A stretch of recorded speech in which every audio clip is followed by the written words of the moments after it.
साथियों नमस्कार। मैं आर के अमोल 24 चैनल पर आपका हार्दिक स्वागत। आजकल देश में काफी उथल पुथल चल रही है और काफी चीजें जो है पर चर्चाएं चल रही हैं। उसी में एक विषय है गद्दार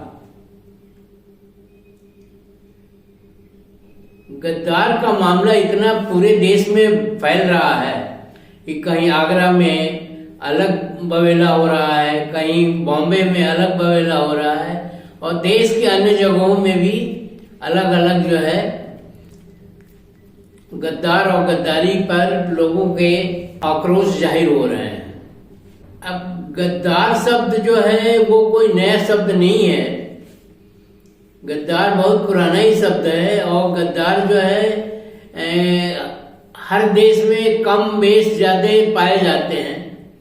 तो गद्दारी पर ये इस तरह का बवेला है कि आगरा में जैसे इतनी फोर्स लगी हुई है, एक सेना पड़ी हुई है वहाँ और देश का काफी धन खर्च हो रहा है। इसी तरह से बॉम्बे में तोड़ फोड़ हुई, तरह तरह के बवाल हुए, FIR हुआ, यह देश की क्षति है।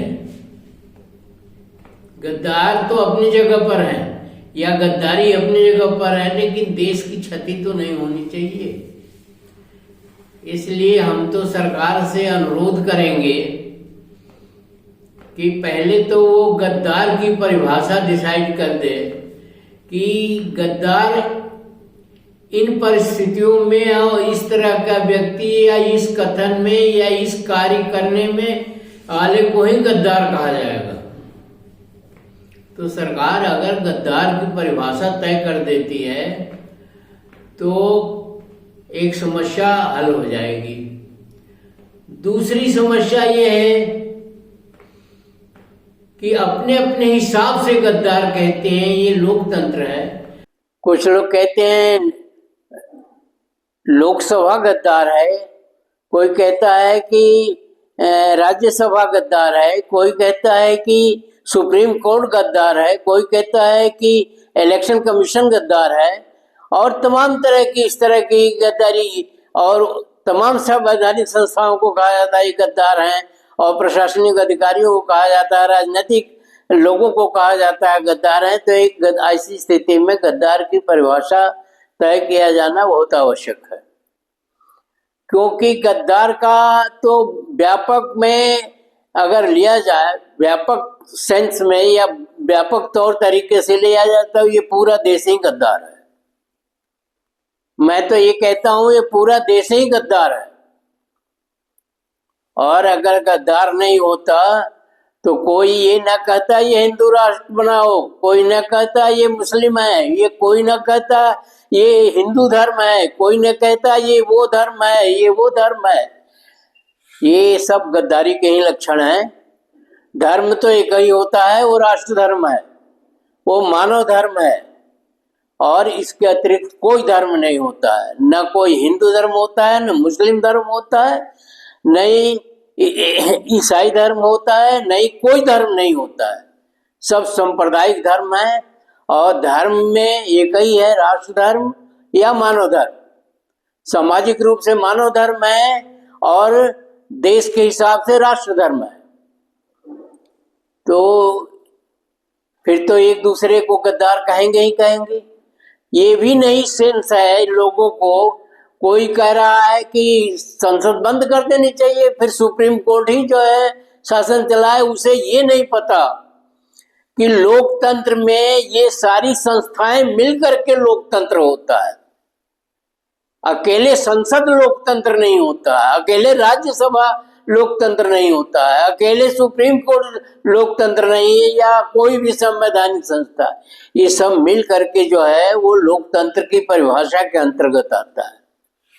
और एक दूसरे के कार्यों में हस्तक्षेप करने का अधिकार है। अगर वो गलत हो रहा है तो सबके अधिकार क्षेत्र और कार्य क्षेत्र संविधान में निर्धारित है। और ये कैसे कोई कह सकता है कि संसद की आवश्यकता ही नहीं है, या सुप्रीम कोर्ट की आवश्यकता नहीं है, या इलेक्शन कमीशन की आवश्यकता नहीं है, या इसकी आवश्यकता नहीं है, उसकी आवश्यकता नहीं। तो इस तरह के एक भ्रम फैलाना, ये इस तरह का एक लोकतंत्र की व्याख्या करना या गलत व्याख्या करना बहुत ही नितांत निंदनीय ही नहीं है, दुर्भाग्यपूर्ण भी है।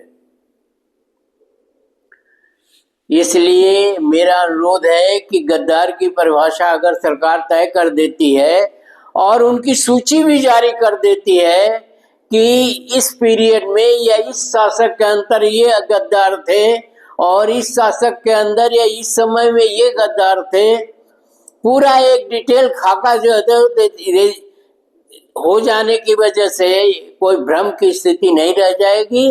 और जो देश में अराजकता की स्थिति उत्पन्न हो जाती है गद्दार और गद्दारी के नाम पर, कि लोग बाग जो है उत्तेजित होकर के भारी नुकसान करते हैं और धमकियां देते हैं, धरना देते हैं, प्रदर्शन देते हैं, कार्य में बाधा डालते हैं। ज्योतिबा फूले की पिक्चर तैयार हो गई है और रिलीज इसलिए नहीं की जा रही कि कोई विरोध कर रहा है। क्यों विरोध कर रहा है? लोकतंत्र में सबको अपनी अपनी काम करने की स्वतंत्रता है, तो किस तरह से कर रहा है? कितना खर्च हो रहा है सरकार का ये गद्दार शब्द के मामले में, कि देश का काफी बड़ा चीज, काफी नुकसान हो रहा है। इसी तरह से धर्म में गद्दार पड़े हैं, समाज में गद्दार पड़े हैं, सरकारों में गद्दार पड़े हुए हैं, सरकारें गद्दार हैं। एक पार्टी कहती है कि आपने इतना रोजगार देने के लिए कहा था, आपने नहीं दिया, तो ये भी तो गद्दारी है। आपने जुमले फेंके, ये भी तो गद्दारी है। फिर हिंदुस्तान पाकिस्तान का बंटवारा हुआ, ये भी तो गद्दारी है। हम जो है विश्व गुरु बनने में सबसे आगे हैं। किसी भी चीज का फंडामेंटल क्लियर होना चाहिए, उसकी मूल चीज पता होना चाहिए, और अनावश्यक बातों को लेकर के देश में हंगामा खड़ा करना, या ये हमारे समाज के खिलाफ है, उस समाज के खिलाफ है। मैंने जातियों पर कल ही एक वीडियो बनाई है। अरे जातियां क्या है? आदमी जात होता है, मनुष्य जात होती है, उसमें इतनी जातियां कहां से घुसेड़ दी गई? ये देश हित में नहीं है। धर्म के मामले में अनेकों धर्म है यहाँ, तो ये देश हित में सारी चीजें नहीं हो रही हैं और सरकार मौन है। सरकार जैसे तमाशा देख रही है और जनता भी तमाशा देख रही है। अब जनता तो कुछ करती नहीं, जनता तो अज्ञानी है, जनता को तो समझ में नहीं आता क्या करना है क्या नहीं करना है। जनता तो उसकी जो है एक्सपर्ट भी नहीं है, लेकिन जनता के पास वोट का अधिकार तो है। और मैं बार बार यही करता हूं कि एक सरकार को दोबारा रिपीट नहीं होने दीजिए, एक एमएलए को दोबारा रिपीट नहीं होने दीजिए, एक एमपी को दोबारा रिपीट नहीं होने दीजिए, एक मंत्री को दोबारा रिपीट नहीं होना चाहिए। अगर पारदर्शिता रखनी है तो, अगर देश को गुलामी से बचानी है तो, अगर देश में खुशहाली लानी है तो, अगर देश में शिक्षा का प्रचार प्रसार करना हो तो, और आपके चारों तरफ जो है कांटे ही कांटे हैं। मैं जनता से अपील कर रहा हूं, उस जनता से जो अज्ञानी है, उसके चारों तरफ कांटे ही कांटे हैं। ये साधु सन्यासी अलग मौज लेते हैं, ये मठों के मठाधीश अलग मौज लेते हैं, और मौज ही नहीं लेते, राजनीति भी करते हैं, और इनके पास अकूत संपत्ति भी है। आप देखिए तो देश की दशा कहाँ है, देश कैसे चल रहा है, और देश की क्या दुर्दशा हो रही है, और आगे और भी दुर्दशा होनी है। जिस समय हमें आजादी मिली, उसी समय चाइना को आजादी मिली। चाइना आज अमेरिका को टक्कर दे रहा है। इस देश का तो कभी भला हुआ नहीं है और न होगा, इसीलिए ये देश जो है 755 साल गुलाम रहा है। मैं तो बार बार कहता हूं कि इन्हीं सब चीजों की वजह से ये देश गुलाम रहा है। और गद्दार तो हर समाज में होते हैं, हर धर्म में भी गद्दार हैं, हर सेक्टर में गद्दार हैं, पर गद्दार की कोई परिभाषा नहीं है। मैं करूं तो गद्दार हो जाता हूं, आप करो तो गद्दारी नहीं है, बात ही खत्म हो गई।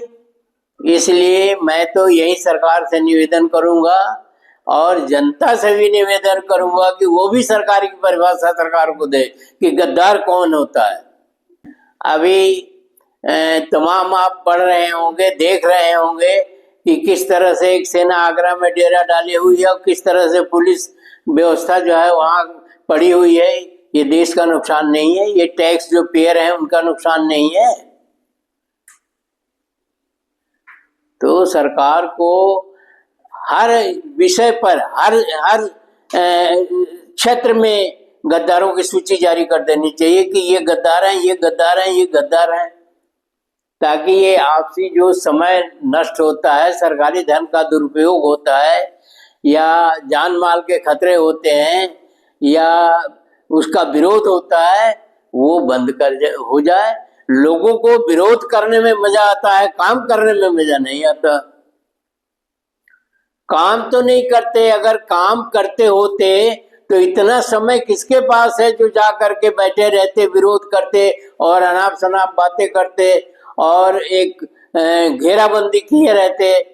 ये तो एक असंसदीय काम है और इससे देश का भारी नुकसान है। सरकारें कह के पलट जाती हैं, फिर तो उनको गद्दारी कहा जाएगा। और इसमें मैं जनता से भी अपील करूंगा, क्योंकि सरकारों के भरोसे, प्रशासनिक अधिकारियों के भरोसे और ये संसद, सुप्रीम कोर्ट, इलेक्शन कमीशन या ईटी-सीटी जो भी हो, इसके भरोसे ये देश नहीं चल सकता। और अस्पष्टता, बेईमानी हो रही है और अस्पष्टता जो है वो गड़बड़ियां की जा रही है। तो लोकतंत्र की परिभाषा भी लोगों को समझाया जाए और जनता को आगे आने चाहिए कि नहीं, लोकतंत्र ऐसे चलेगा।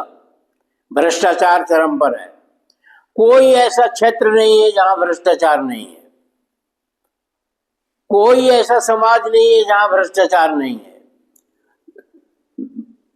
कोई ऐसा स्थान नहीं है जहां भ्रष्टाचार नहीं है पूरे देश के अंदर। तो भ्रष्टाचार में हम अव्वल हैं, अशिक्षा में हम फर्स्ट नंबर पर हैं, स्वास्थ्य में हम सबसे निचले पायदान पर हैं और तमाम चीजों में जो है हमारा कहीं कोई स्थान नहीं है। सब तो अलग की बातें हैं, ये तो समय समय की बात है, लेकिन जो मूलभूत चीजें हैं वो तो ठीक होनी चाहिए।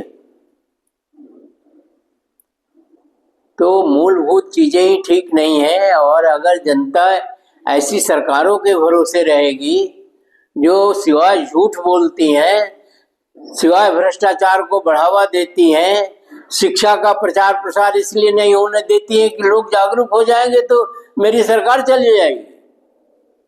इतनी घटिया और इतनी निम्न स्तर की सोच है जो सरकार में बैठे हुए हैं। वो देश क्या चलाएंगे और इस देश का क्या भला होगा, आप खुद देख लीजिए। मेरे कहने पर न जाए, मेरे वीडियो को कहने पर न जाइए, आप खुद देख लीजिए कि किस तरह से सरकारें चल रही हैं। कहीं कोई पलटू राम है, कहीं कोई सल्टू राम है, कहीं कोई कुछ है, कहीं कोई कुछ है। आप देखिए तो सरकार किस तरह से चल रही है, और अगर आप नहीं देखेंगे तो सबसे ज्यादा दुर्दशा आपकी ही होगी, सबसे ज्यादा नुकसान आप ही उठाएंगे और आपकी अगली पीढ़ी तो जब 100% उठाएगी। इसलिए अगली पीढ़ी के लिए ही सही, अपने लिए भी सही, आप कुछ सोचिए, समझिए और इस लोकतंत्र में या इस लोकतंत्र की व्यवस्था में भागीदारी लीजिए और भागीदारी करिए। ये सरकारें एक दिन में पनाह मांग जाएं अगर आप खड़े हो जाएं, लेकिन आप खड़े नहीं होते, आप उसको टालते हैं, आप उसको समझ नहीं पाते हैं क्योंकि अज्ञानता है। वरना ये साधु सन्यासी मौज कर रहे हैं, काम नहीं कर रहे हैं, काम एक नहीं करते ये साधु सन्यासी, और सबसे सुप्रीम है, सब झूठ बोलते हैं, सब व्यभिचारी हैं, और सब अगर कुछ मान लीजिए 100 में 2 नहीं है तो सब के बराबर ही हो गया। तो मैं तो यही कहूंगा कि सरकार गद्दारों की लिस्ट जारी करे, प्रांत वाइज, जाति वाइज। जाति यहां से खत्म नहीं हो रही है, जाति यहां रहेगी, और जाति व्यवस्था से ही ये देश की व्यवस्था चलती है, चाहे वो परोक्ष रूप से चाहे प्रत्यक्ष रूप से। ये जातियां और ये जो धर्म चल रहा है ढोंग पाखंड आडंबर का, ये इस देश को निगल जाएगा और हम देखते रह जाएंगे, पहले हो चुका है। अब जातियों को तो खत्म करने के बारे में हम नहीं समझते हैं कि कोई ऐसा महापुरुष पैदा होगा इस देश में जो इस जातियों को खत्म करेगा, ये धर्म के ढोंग पाखंड आडंबर को खत्म करेगा। जिंदगी ऐसे ही चली जाती हैं और दलित, पिछड़े, सवर्ण, ये वो सब बनते रहते हैं और कुछ लोग अपना मजा लूटते रहते, मरना सबको है। तो सरकार जो है व्यवस्था को संभाले, व्यवस्था करे और अनावश्यक जो खर्चे हैं उनमें कटौती की जानी चाहिए। ये छोटे छोटे काम जो ज्यादा नुकसानदायक हैं कि ये गद्दार हैं, अगर गद्दार कह दिया तो इतिहास में उसके प्रूफ तो है ही है, देने को तैयार है कोई भी हो। एक जरा सी बात हो गई और आपके नाक को मक्खी बैठ गई, आपने नाक काट के फेंक दिया। यह सही स्थिति नहीं है, ये सही तरीका नहीं है। और ये कहना कि लोकतंत्र में केवल संसद होती है, लोकतंत्र में पूरा सिस्टम होता है। पूरा सिस्टम लोकतंत्र में नहीं होता है, गाने बजाने में भी होता है, खाने पीने में भी होता है, कपड़े पहनने में भी होता है, सारी चीजों में एक सेट होता है। संसद में आप चुन के चले गए तो आप पूरा पूरा जो है कुदरत बन गए। आप एमपी हो गए तो सर्वे सर्वा हो गए। सेवा करने का तो मतलब ही नहीं है आपका। फिर आप कहेंगे सुप्रीम कोर्ट खत्म कर दो, आप कहेंगे ये खत्म कर दो, वो खत्म कर दो, ऐसा कर दो, वैसा कर दो। मतलब बिल्कुल बेतुकी बातें, बेतुका सोच, बेतुके जो है काम, और ऐसे तो देश चल चुका। और चलता कहाँ है देश? हम 755 साल गुलाम रहे हैं तो देश चला कहाँ? अब भी आपके व्यवधान नहीं जा रहे हैं। कभी आजादी 1947 में मिली, कभी 2014 में मिली, कभी 2024 में मिली। तो अब तो कभी आप कहते हैं मुस्लिम जो है इस संस्था के अंदर आ सकते हैं, और कभी कहते हैं आप मुस्लिम नहीं आ सकते। अनेक बातें हैं, कोई सलीका नहीं है देश में, कोई तरीका नहीं है देश में, कोई सोच नहीं है देश के अंदर, और किसी प्रकार की कोई व्यवस्था नहीं है। ये देश सबसे बड़ा है, नहीं कोई संस्था बड़ी है, न कोई सरकार बड़ी है, न कोई पार्टी बड़ी है, न कोई आदमी बड़ा है, न कोई सन्यासी बड़ा है, न कोई मठ का महंत बड़ा है, और नहीं संसद बड़ी है, और नहीं सुप्रीम कोर्ट बड़ा है, और नहीं इलेक्शन कमीशन बड़ा है, नहीं ईडी बड़ा है। बड़ा इस देश की जनता है, बड़ा उससे बड़ा यह देश है। समझिएगा, मुझे भी समझाइएगा, कमेंट बॉक्स में बताइएगा ये कमेंट गलत, ये चीज गलत है और ये चीज सही है, ताकि मेरा भी मार्गदर्शन होगा। वीडियो को शेयर, लाइक और सब्सक्राइब करना ना भूलें। धन्यवाद। जय भारत, जय संविधान।